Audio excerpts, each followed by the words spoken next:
എല്ലാ കൂട്ടുകാർക്കും നല്ലൊരു രാത്രി ആശംസിച്ചുകൊണ്ട് നമുക്ക് നേരെ ആദർശിന്റെ നയനയുടെയും നാളത്തെ നല്ലൊരു പ്രൊമോ വിശേഷം കേട്ടാലോ. ആദ്യമായി കാണുന്നവരാണെങ്കിൽ ചാനൽ ഇഷ്ടപ്പെട്ട ഒന്ന് സബ്സ്ക്രൈബ് ചെയ്യാൻ മറക്കരുതേ. വീഡിയോ ഇഷ്ടപ്പെടുവാണെങ്കിൽ ഒരു ലൈക്ക് തരാനും മറക്കരുത് കേട്ടോ. അപ്പൊ നമുക്ക് നേരെ നമ്മുടെ വിശേഷത്തിലേക്ക് പോയാലോ.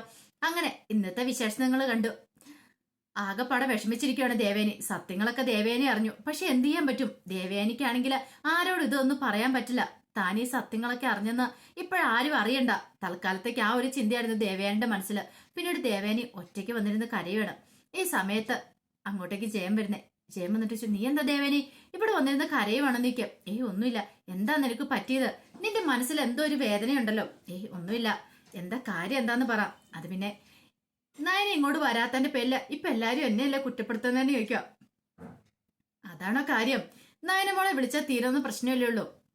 അല്ല, ഞാൻ തന്നെ പോയി വിളിക്കണ്ടെന്ന് ചോദിക്കാം. പിന്നെ ആര് വിളിക്കണം? നീ ചെല്ലാതെ അവൾ ഇങ്ങോട്ട് വരില്ല എന്നാ പറഞ്ഞേ. ഇത് കേട്ടപ്പോ ദേവേനി പറഞ്ഞു, അല്ല എന്റെ തെറ്റാന്ന് പറയണേ. എന്താ നീ പറഞ്ഞേ? ഒന്നുമില്ല ജയേട്ടാന്ന് പറയണം. ദേവേനി, അവള് നിന്റെ മരുമോളാ. നീ അവളെ ഇത്രയും കാലം മനസ്സിലാക്കാനായിട്ട് വൈകി. ഇനിയെങ്കിലും നീ അവളെ മനസ്സിലാക്കുക. നീ ഉദ്ദേശിക്കുന്ന പോലെ ഒന്നും അല്ല. അവൾ ഒരു കാരണവശാലും നിനക്ക് പാലിനകത്ത് വിഷമൊന്നും കലക്കി തരില്ല. അത് മനസ്സിലാക്കാനുള്ള ബുദ്ധിയും ബോധം വിവേകവും ഒക്കെ നിനക്കുണ്ടെന്നാണ് ഞങ്ങള് കരുതിയത്. പക്ഷെ നീ അത് മനസ്സിലാക്കില്ലെന്ന് പറയണം. ഇപ്പൊ തന്നെ കണ്ടില്ലേ നമ്മുടെ മോൻ ആദർശ്, അവൻ എത്രമാത്രം വെറുത്തിരുന്ന അവളെ. എന്നിട്ട് ഇപ്പൊ കണ്ടില്ലേ അവൻ കൈക്കുടന്നേൽ എന്ന പോലെയല്ലേ അവളെ കൊണ്ടു കിടക്കണേ. അതിന് കാരണം എന്താ? അവളുടെ മനസ്സിന്റെ ശുദ്ധി. അവൾ അത്രയ്ക്ക് നല്ലവളായതുകൊണ്ടാ.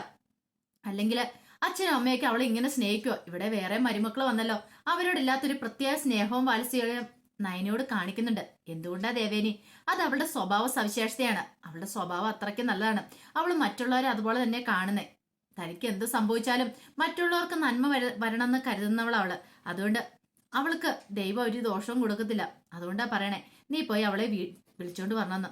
ഇത് കേട്ടതും ദേവേനു പറഞ്ഞു, ഇനിയിപ്പോ അതല്ലാതെ വേറെ നിവൃത്തിയില്ലല്ലോ, ഞാൻ അവളെ പോയി വിളിച്ചോണ്ട് വരാം എന്ന് പറയാണ്. ഇത് കേട്ടത് ഒരു നിമിഷം ഒന്ന് ഞെട്ടിപ്പോയി ജയൻ ഒരിക്കലും പ്രതീക്ഷയില്ല ദേവേനി വാശി പിടിച്ചിരിക്കുമെന്നാ കരുതിയത്. പിന്നീട് പറഞ്ഞു, എല്ലാവരുടെ സന്തോഷത്തിനും സമാധാനത്തിനും വേണ്ടിയിട്ട് ഞാൻ അവളെ വിളിച്ചോണ്ട് വരാന്ന് പറയാം.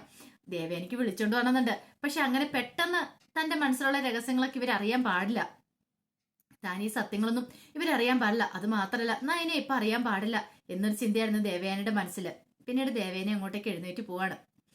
ഈ സമയം അനി ആകെപ്പാടെ വിഷമിച്ചിരിക്കുവാണ്. അനിയുടെ അടുത്തേക്ക് മുത്തശ്ശനും മുത്തശ്ശിയും കൂടെ വരുവാണ്. അനിയോട് ചോദിച്ചു, എടാ മോനെ, അതെ എത്ര ദിവസം ഞാൻ അനാമിയ അവളുടെ വീട്ടിൽ നിൽക്കുന്നേ, ഇനി നിനക്ക് അവളെ വിളിച്ചോണ്ട് വരാറായില്ലെന്ന് ചോദിക്കാം. ഇത് കേട്ടത് അനി പറഞ്ഞു, ഞാനെന്തിനാ മുത്തശ്ശൻ അവളെ വിളിച്ചോണ്ട് വരണേ? അല്ല, മലയ്ക്ക് പോയി വന്നതിന് ശേഷം നിനക്ക് പോയി അവളെ വിളിക്കാൻ പാടില്ലായിരുന്നു ചോദിക്കുക. ദേ മുത്തശ്ശൻ അറിയാലോ, ഞാൻ പറഞ്ഞിട്ടല്ല അവള് പോയത്. അവളുടെ അഹങ്കാരം. അവൾ ചെറിയ കാര്യമാണോ ചെയ്തേ?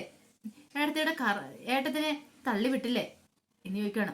അത് ചോദ്യം ചെയ്ത് കഴിഞ്ഞപ്പോഴത്തേനും എന്തൊക്കെ പ്രശ്നങ്ങളോ ഉണ്ടായെന്ന് ചോദിക്കാം. അതൊക്കെ ഞങ്ങൾക്ക് മനസ്സിലാവും മോനെ. പക്ഷെ ഇത് നിന്റെ ജീവിതമാണ്. ഇവിടെ തീരുമാനം എടുക്കണ നീയാണ്.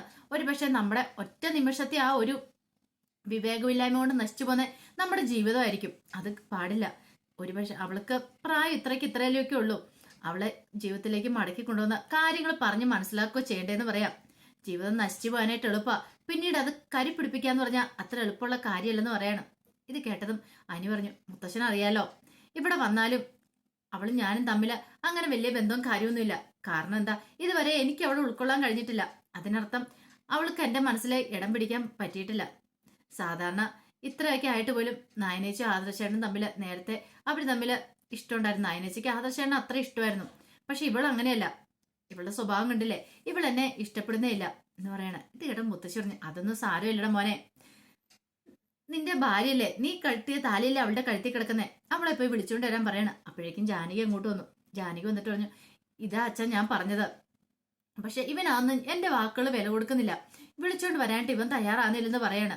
എത്ര ദിവസം എന്ന് വെച്ചാൽ അനാമികോളം അവളെ കഴിയുന്നത്. അവള് പാവം കുട്ടിയാ. പക്ഷെ ഇവനാ മനസ്സിലാക്കാത്ത. ഇവന്റെ മനസ്സിൽ ഇപ്പോഴും ആ നന്ദു അച്ഛ, അതാണ് ഇങ്ങനെയെന്ന് പറയണം. ഇത് കേട്ടത് മുത്തശ്ശൻ പറഞ്ഞു, ഇത് ജാനകി, നീ അതിനെക്കുറിച്ച് പറയേണ്ട കാര്യമില്ല. പിന്നെ നന്ദുവിനെ കുറിച്ച് നിനക്ക് പറയേണ്ട കാര്യമില്ല. അവള് നല്ല പെൺകുട്ടിയാണ്. ഇനിയിപ്പൊ അതിനെക്കുറിച്ച് പറഞ്ഞ് അവളെ കുറ്റപ്പെടുത്തേണ്ട കാര്യമില്ലെന്ന് പറയും. വെറുതെ എന്തിനാ അനാവശ്യമായിട്ടുള്ള പേരുകളൊക്കെ ഇവിടെ ഇങ്ങോട്ട് വലിച്ചഴിക്കണ്ടേ? നിന്റെ മകന്റെ ജീവിതം സേഫ് ആക്കാന്നുള്ള നിന്റെ കർത്തവ്യമാണ്. നീ വേണം അവനെ പറഞ്ഞ് തിരുത്തി കൊടുക്കാനായിട്ട്. അതിന് പകരം നീ അവനെ കുറ്റപ്പെടുത്തുകയാണ് ചെയ്യുന്നേ. അതൊരിക്കലും നല്ല നടപടിയല്ല ജാനകി എന്നൊക്കെ ജാനകിയോട് പറയണം. പിന്നീട് ജാനകി അങ്ങോട്ട് പോയി കഴിയുമ്പോഴത്തേനും മുത്തശ്ശൻ പറഞ്ഞു, ഇനി നീ നോക്കണ്ട, നീ പോയി വിളിച്ചോണ്ട് വരാൻ പറയണം. അവസാനം അനി പറഞ്ഞു, ഒരു കാര്യം ചെയ്യാം, മുത്തശ്ശിന് വേണ്ടി ഞാൻ വേണേ വിളിച്ചോണ്ട് വരാന്ന് പറയാണ്. ഇത് കേട്ട മുത്തശ്ശി പറഞ്ഞു, ഞങ്ങൾക്ക് വേണ്ടിയിട്ടല്ല, നിനക്ക് വേണ്ടിന്ന് പറയാണ്. അല്ല, മുത്തശ്ശൻ പറഞ്ഞോണ്ട് എന്നാ ഞാൻ ഉദ്ദേശിച്ചിട്ടുള്ളെന്ന് പറയാണ്. പിന്നീട് അനാമികനെ വിളിക്കാനായിട്ട് അങ്ങോട്ട് പോവാണ്. അങ്ങനെ ചെന്ന് കഴിഞ്ഞപ്പോഴത്തേനും വേണു അങ്ങോട്ട് ഇറങ്ങി വന്നേ. ഇപ്പൊ വേണു ചോദിച്ചു, ഓ നീയോ, എന്ത് പറ്റി എന്നൊക്കെ ചോദിക്കുകയാണ്. അല്ല, ഞാൻ അനാമികനെ വിളിച്ചോണ്ട് പോകാൻ വന്നാന്ന് പറയണ. ഓ, അനാമികനെ വിളിച്ചോണ്ട് പോകാൻ വന്നല്ലേ, ഞാൻ കരുതി മലയ്ക്ക് പോയി വന്നതിന് ശേഷം ഇങ്ങോട്ട് വരുമെന്ന്. അല്ല, ഇങ്ങോട്ട് കണ്ടുപോലില്ല, എന്തായാലും ചോദിക്കണം. ഇത് കേട്ടത് അനി പറഞ്ഞു, അല്ല ഇങ്ങോട്ട് വരേണ്ട കാര്യമില്ലോ, അവൾക്ക് അങ്ങോട്ടേക്ക് വരാലോ, അതിന് ഞാനെന്തിനാ ഇങ്ങോട്ടേക്ക് വരണമെന്ന് നിൽക്കും. അവിടെ ഉണ്ടായ സംഭവങ്ങളൊക്കെ അറിഞ്ഞു. കാരണം ചെറിയ കാര്യമൊന്നുമല്ല, അവളുടെ കർണത്ത് പാടുമായിട്ട് അവൾ ഇങ്ങോട്ട് വന്നേ, അറിയാലോ. അപ്പൊ അങ്ങനെയുള്ള സമയത്ത് പിന്നെ ഞങ്ങൾ അവളെ അങ്ങോട്ട് കൊണ്ടുവന്ന് പറഞ്ഞോ, ഞാൻ കൊറ്റ മോളാന്നറിയാലോ, അവള് പൊന്നുപോലെ ഞങ്ങൾ കാത്തേ. ഇത് കേട്ടതും പെട്ടെന്ന് എനിക്ക് ദേഷ്യം വന്നു. അനി പറഞ്ഞത് അവളുടെ കയ്യിലിരിപ്പും കൊണ്ടാ. ഓഹോ, അല്ല നീ അങ്ങോട്ട് പോയതുകൊണ്ടല്ലേ, ആ നന്ദുമായിട്ട് നിനക്ക് ബന്ധമുണ്ടെന്ന് അറിഞ്ഞിട്ട് തന്നെയല്ലേ മോൾ അങ്ങോട്ടേക്ക് വന്നേ, അതിന്റെ പേരിലല്ലേ വഴക്കുണ്ടായത്. പിന്നെ നീ മോൾക്ക് സപ്പോർട്ട് ചെയ്യുന്നതിന് പകരം ആ നന്ദുവിന് സപ്പോർട്ട് ചെയ്ത് നിന്നല്ലേ എന്ന് ചോദിക്കുകയാണ്. ഇത് കേട്ടപ്പോൾ എനിക്ക് നല്ല ദേഷ്യം വന്നു. അതിനെ പറഞ്ഞു, അതിനെക്കുറിച്ച് കൂടുതൽ സംസാരിക്കാതിരിക്കുന്നതായിരിക്കും അങ്കിളെ നല്ലത്. കാരണം അത് പറഞ്ഞിട്ടുണ്ടെങ്കിൽ പിന്നെ നമുക്ക് പല കാര്യങ്ങളും പറയേണ്ടതായിട്ട് വരുമെന്ന് പറയണം. പിന്നെ നിങ്ങൾ ചെയ്ത കാര്യങ്ങളൊന്നും പെട്ടെന്നൊന്നും മറക്കാൻ പറ്റില്ലെന്ന് പറയണം. ഇത് കേട്ടതും വേണു ഒന്നും അറിയത്തില്ലാത്ത മട്ടി ചോദിച്ചു, എന്താ ഞങ്ങൾ അതിന് എന്താ ചെയ്തതെന്ന് ചോദിക്കാം. അല്ല, നന്ദു അനാമികയുടെ കർണത്തടിച്ചിട്ടുണ്ടെങ്കിൽ നിങ്ങൾ അതിനെ പ്രതികാരം ചെയ്തില്ലെന്ന് ചോദിക്കും. പ്രതികാരം ചെയ്യാനോ? അനിമോൻ എന്തൊക്കെയാ പറയണേ, ഞങ്ങൾക്കൊന്നും അറിയത്തില്ലെന്ന് പറയണം. വേണ്ട, ഇനിയിപ്പൊ അതിനെക്കുറിച്ചൊരു സംസാരം വേണ്ട നമ്മൾ തമ്മിൽ എന്ന് അനി പറയാണ്. പിന്നീട് അനി ചില അനാമിക ഇല്ലെന്ന് ചോദിക്കാം. ഞാൻ മോളെ വിളിക്കാന്ന് പറഞ്ഞ് അകത്തേക്ക് കയറി ചെല്ലുവാണ്. പിന്നീട് വേണു പറഞ്ഞു, ദേ അവൻ വന്നിട്ടുണ്ടെന്ന് പറയണം. ഇത് കേട്ടതും അനാമിക പറഞ്ഞു, ദേ അച്ഛ ഒരു കാര്യം ഞാൻ പറഞ്ഞേക്കാം, എനിക്ക് പോകാൻ ഇഷ്ടമില്ല എന്ന് പറയണം. ഇങ്ങനെ പറഞ്ഞാൽ എങ്ങനെ ശരിയാവും മോളെ, അങ്ങനെ പറഞ്ഞിട്ട് കാര്യമില്ല, നീ അവന്റെ ഒപ്പം പോടോന്നൊക്കെ പറയണം. അനാമിക പറഞ്ഞു, എനിക്ക് അവനെ കാണുന്ന തന്നെ ഇപ്പൊ ദേഷ്യമാണ്, അവൻ ആ നന്ദുവിന്റെ പുറകെ തന്നെ നടക്കുക. ഇനി ഞാൻ ചെന്നാലും അവൻ ആ നന്ദുവിന്റെ പുറകെ പോയില്ലെന്ന് ആര് കണ്ടു? എനിക്കാണെ ഒട്ടും ഇഷ്ടമില്ലാത്ത കാര്യമാണ് അതിന്റെ പേര് ഞങ്ങൾ തമ്മിൽ വഴക്കുണ്ടാക്കുന്നേ.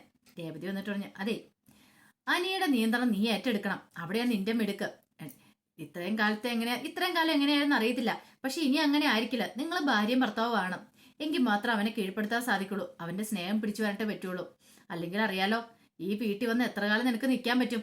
ഇത് നിന്റെ വീടാന്ന് പറഞ്ഞാല് എന്ന് ഏത് സമയം ജപ്തി ചെയ്യുന്നത് പറയാൻ പറ്റില്ല. നീ ഇങ്ങോട്ട് പോന്നു കഴിഞ്ഞിട്ടുണ്ടെങ്കിൽ ആ ഗ്യാപ്പിൽ ആ നന്ദു കയറി പറ്റും. പിന്നെ നിനക്ക് അവിടെ ഒരു സ്ഥാനം ഇല്ലാതാവും. അതിനെക്കുറിച്ച് നീ ഒന്ന് ചിന്തിക്കണം. പിന്നെ നിനക്ക് ഒരിക്കലും അങ്ങോട്ട് പോകാൻ കഴിയില്ല.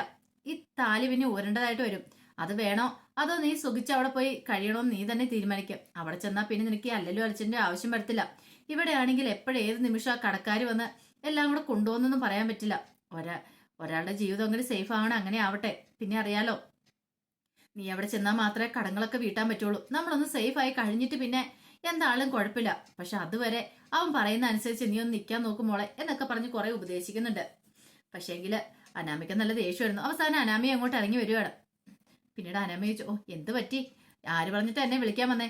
മുത്തശ്ശനോ മുത്തശ്ശിയോ അതോ വല്യമ്മയാലും പറഞ്ഞിട്ടാണെന്ന് ചോദിക്കും. ഇത് കേട്ടതും അനി പറഞ്ഞു, അതെ മുത്തശ്ശൻ പറഞ്ഞിട്ടാന്ന് പറയാം. ഓ അതുകൊണ്ടാ, എനിക്കറിയാം, അല്ലാതെ എന്നോടുള്ള ഇഷ്ടം കൊണ്ട് നീ വിളിക്കാൻ പറ്റില്ലെന്നൊന്നും എനിക്കറിയില്ല എന്ന് പറയണം. അല്ല, എന്നോട് ഇഷ്ടം കൊണ്ട് നീ വിളിക്കാൻ വല്ലത് അറിയാം എന്നൊക്കെ പറയാണ്. ഇത് കേട്ട് കഴിഞ്ഞപ്പോഴത്തേനും അനി പറഞ്ഞു, നീ വരുന്നുണ്ടോ ഇല്ലയോ? വരുന്നുണ്ടേ വാ, ഇനി അതിന് നിർബന്ധിക്കില്ല എന്ന് പറയണം. ഇത് കേട്ടതും രേവതി വന്നിട്ട് പറഞ്ഞു, മോളെ നീ എന്ത് നോക്കിക്കോ ചെല്ലാൻ പറയണം. അവസാനം ഒരുമാതിരി പിറുപിറുത്തോണ്ട് അനാമിക അനിയുടെ കൂടെ പോരുവാണ്. എനിക്കാണ് നല്ല ദേഷ്യമായിരുന്നു, കൂട്ടിക്കൊണ്ടോട്ട് താല്പര്യമില്ല, പക്ഷെ പറഞ്ഞിട്ട് കാര്യമില്ല, എന്ത് ചെയ്യാനാ എന്നോർത്ത് അങ്ങോട്ട് കൂട്ടിക്കൊണ്ട് പോവാണ്. ഈ സമയം ദേവേനി നയനെ കാണാനായിട്ട് വരുവാണ്. നയന ഹാളിലേക്ക് ഇങ്ങനെ ഇറങ്ങി വരണ സമയത്താണ് ദേവേനെ അങ്ങോട്ട് വരുന്നുണ്ട്. ഒരു നിമിഷം നയന ഒന്ന് ഞെട്ടിപ്പോയി. കാരണം ദേവേനെ അങ്ങോട്ട് വരുന്ന ഒരിക്കലും പ്രതീക്ഷ കാര്യമായിരുന്നില്ല. പെട്ടെന്ന് നയനയ്ക്കാണെങ്കിൽ എന്ത് ചെയ്യണമെന്നും അറിയത്തില്ല. നയന പറഞ്ഞു, അമ്മേ ബാ വന്നിരിക്കാനൊക്കെ പറയണ. ഇത് കേട്ട് കഴിഞ്ഞപ്പോഴത്തേനും ഒന്ന് നോക്കി ദേവേനി നയനെ. പിന്നീട് ദേവേനി പറഞ്ഞു, അല്ല എനിക്ക് മരുമകളെ സ്നേഹിക്കാൻ അറിയത്തില്ലെന്നാ വീട്ടിലെല്ലാരും പറയണേ. ഇത് കേട്ടത് നയന പറഞ്ഞു, അല്ലമ്മ അത് പിന്നെ അല്ല നീയും പറഞ്ഞിട്ടുണ്ടായിരിക്കും എനിക്കറിയാം, പക്ഷെ ഇനി അതങ്ങ് മാറ്റാൻ തന്നെ ഞാൻ തീരുമാനിച്ചു. നിന്നെ വിളിച്ചോണ്ട് പറഞ്ഞെന്ന് പറഞ്ഞോണ്ട് വീട്ടിൽ ഓരോ ദിവസം പറഞ്ഞുകൊണ്ടിരിക്കുക. എനിക്ക് നിന്നെ കൂട്ടിക്കൊണ്ട് പോകാതിരിക്കാൻ പറ്റില്ല. ഇനിയിപ്പം നീ പറഞ്ഞു, ഞാൻ ആദർശനോട് പറഞ്ഞു നിന്നെ കൂട്ടിക്കൊണ്ട് വരാൻ പറഞ്ഞു, പക്ഷെ നീ പറഞ്ഞ എന്താ, ഞാൻ വന്ന് വിളിച്ചാൽ മാത്രമേ നീ വരുവുള്ളെന്ന്. നിനക്ക് പിടിവാശി. അപ്പൊ നിന്റെ കാൽക്കീഴി വന്ന് ഞാൻ വീഴണമെന്ന് നിന്റെ മനസ്സിലെ ആഗ്രഹം. അവസാനം ഞാൻ ആ തീരുമാനം എടുത്തു. ഇനിയിപ്പം ഞാൻ വന്ന് വിളിക്കാത്തതിന്റെ പേരില്ല നീ വീട്ടിലേക്ക് കയറാതിരിക്കണ്ട. എന്റെ മോന് നീ അവിടെ ഇല്ലാത്തതിന്റെ പേര് ഭയങ്കര സങ്കടമുണ്ട്. അത് ഞാനായിട്ട് അങ്ങോട്ട് തിരുത്തുക. അതുകൊണ്ട് നീ വീട്ടിലേക്ക് വരണമെന്ന് പറയാ. ഇത് കേട്ടെന്ന് അതിന് ഒരു നിമിഷം ഇങ്ങനെ ഞെട്ടിത്തെറിച്ചിരിക്കുകയാണ്. ദേവേനയുടെ മുഖത്തേക്ക് തന്നെ നോക്കി. അപ്പോഴാണ് കനകയും ഗോന്തനും കൊണ്ട് അങ്ങോട്ടേക്ക് വരുന്നത്. ആഹാ, ദേവേനെ കണ്ടു കഴിഞ്ഞപ്പോഴത്തേനും അവർക്ക് എന്താ പറയണ്ടേ, എന്താ ചെയ്യേണ്ടതെന്ന് നടത്തില്ല. അവര് പ്രതീക്ഷയല്ലോ.